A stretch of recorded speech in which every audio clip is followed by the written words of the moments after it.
কিরে, এখন তো রাগ কমেছে? রাগ নয়, যন্ত্রণা।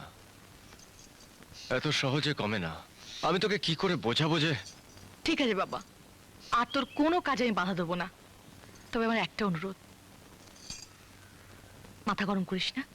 আর যদি পারিস বাবার কোনো কাজে নাক গলাস না। সখী, তুই তোর বাবাকে বোঝাতে পারিস না? তার এত কিসের অভাব? আমি অনেক বুঝিয়েছি রে বাবাকে, কিন্তু কারোর কথা শুনতে চায় না। সাগর, তুই একটু সাবধানে থাকিস। আমার আমার তোকে নিয়ে বড় ভয় হয় রে। রাতে ঠিক মতো ঘুমোতে পারি না। কেমন যেন মনে হয় বাবা যে কোনো সময় তোকে মারতে পারে। তোর বোকা, মারা কি এত সহজ? তোর ভয় পাবার কিচ্ছু নেই। পৃথিবীর কোনো অশুভ শক্তি আমাকে তোর থেকে আলাদা করতে পারবে না।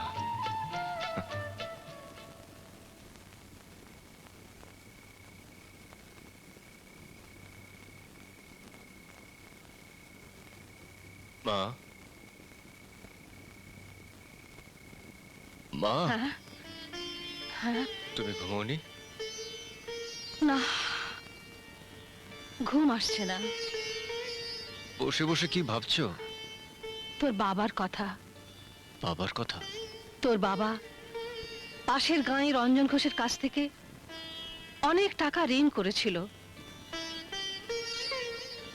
সে টাকা আমরা আজও শোধ করতে পারিনি। জানি না তোর বাবা স্বর্গে গিয়েও শান্তি পাচ্ছে কিনা।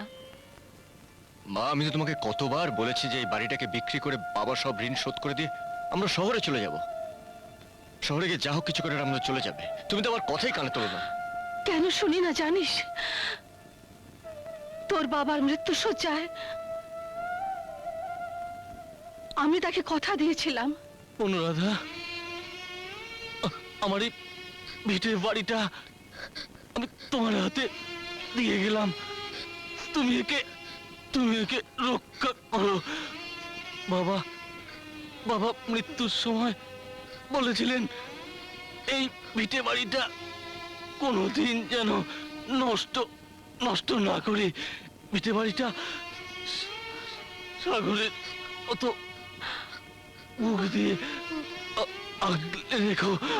এরপর তুই বল, আমি কেমন করে বেটে বাড়ি বিক্রি করি? তুমি ঠিকই করেছো।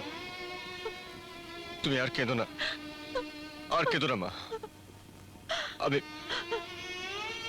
আমি তোমার পা ছুঁয়ে প্রতিজ্ঞা করছি, আমি আমার জীবন দিয়ে হলেও এই ভিটের বাড়ি আমি বিক্রি হতে দেব না। ওগো, তুমি সর্ক থেকে দু হাত ভরে তোমার সাগরকে আশীর্বাদ করো। ও যেন তোমার কথা রাখতে পারে গো। চোখ খুঁজে দেখে তোমাকে।